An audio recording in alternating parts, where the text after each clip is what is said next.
topic of disasters and their aftermath has been in the news quite a bit in recent years. We tend to think of these as big events in faraway places. But what are the chances we might end up back in the headlines again? One of the first steps in preparing for a disaster is to recognize the risk factors that exist in our community. And here in Bellingham, you don't have to look too far to find them.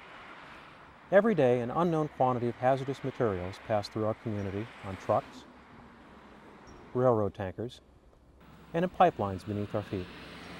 The threat of terrorism should be considered, along with our proximity to an international border and the upcoming Olympic Games.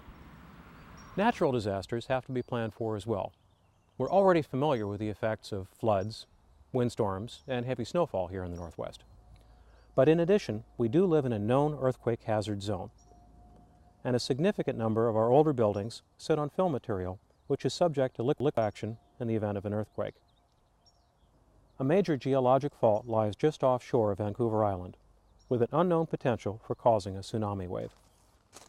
And every community will be affected if another worldwide flu pandemic strikes.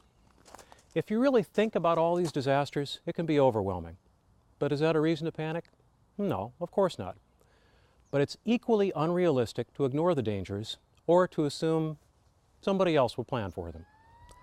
By definition, a disaster is an overwhelming event.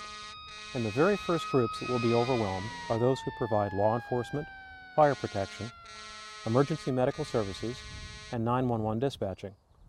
This has been a common element in all recent disasters. We would like to be everywhere, helping everyone, but that just isn't possible. In the event of a disaster, we have to go where we can do the greatest amount of good for the greatest number of people. And that means we might not be able to help you for quite a while. So what does that mean for you and your family? First, plan on being self-sufficient for at least 3 days. Have enough food, drinking water, warm clothing, and medical supplies on hand to carry you through. Second, get to know your neighbors. Join a neighborhood association. Find out who might need an extra hand in the event of an emergency. After all, despite the best efforts of your public safety personnel, in the immediate aftermath of a disaster, your neighbors will probably be your best source of help. We all hope that our community will be spared from the effects of major disaster. But wishful thinking is not a good substitute for good preparation. The small steps you take now may have a big payoff for your family later on.